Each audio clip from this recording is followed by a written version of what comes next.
The WAFF 48 First Alert Weather Day. Sponsored by Mr. Electric, your area expert for home Generac generators.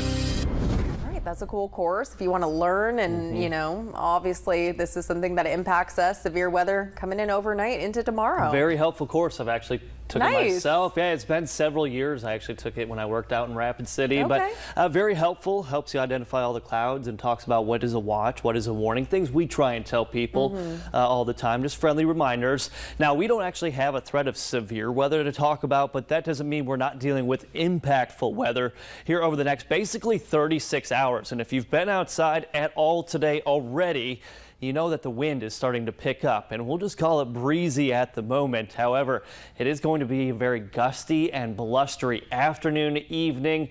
All day tomorrow, we'll be dealing with some very strong wind gusts. In fact, the wind advisory, I showed you, that starts at 3 o'clock this afternoon. Sustained winds about 20 to 30 miles per hour. Could see some wind gusts 40, maybe even over 50 miles per hour. And just the wind alone, besides the rainfall, leads us to believe that, yeah, we'll likely have some power outages at times. How widespread they are, well, it depends on where the trees fall or where the power lines start having issues. But that's something we'll continue to monitor here. That's part of the reason we're going with the First Alert Weather Day. Severe weather threat well off to our south, all the way down to Mobile, parts of Texas, Louisiana, Mississippi, down the Gulf Coast, all the way through Florida. Then that threat will shift to the east tomorrow. We're not talking about severe weather, but still flash flooding possible, heavy rainfall, probably 1.5 inches to maybe up to 3 inches of rain coming in a pretty short amount of time. Of course, we saw rain Friday into Saturday morning, so the ground is already saturated. Let's go through the rest of your afternoon, though, hour by hour.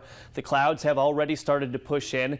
Temperatures in the low to mid 50s. That southeasterly wind really picking up, and then here comes the rainfall.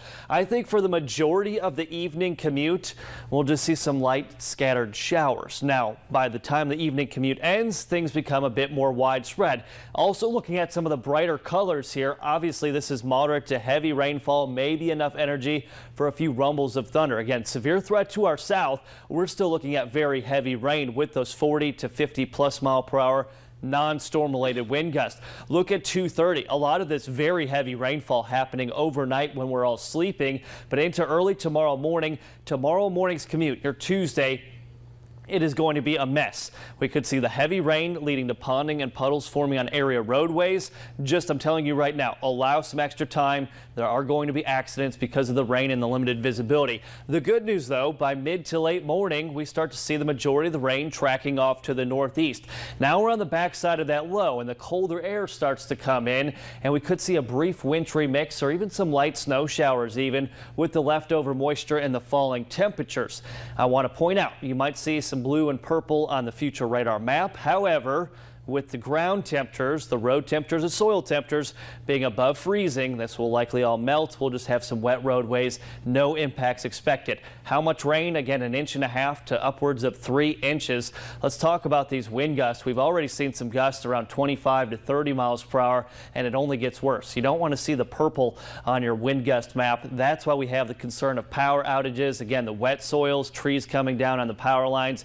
Notice winds taper off just a hair for the early part of the morning tomorrow, and then they wrap right back up as we go into the afternoon. So all in all, the wind advisory starts at 3 this afternoon and goes all the way through midnight tomorrow night into Wednesday morning. Temperatures right now in the 40s and 50s, might be the warmest day we see all week. Increasing chances for rain showers coming in, maybe some rumbles of thunder overnight. Not anticipating severe weather, but still impactful with the heavy rain, the flooding threat, the possibility of power outages. First Alert Weather Day tomorrow. We've got another system very similar right on its heels that comes in for Friday of this week.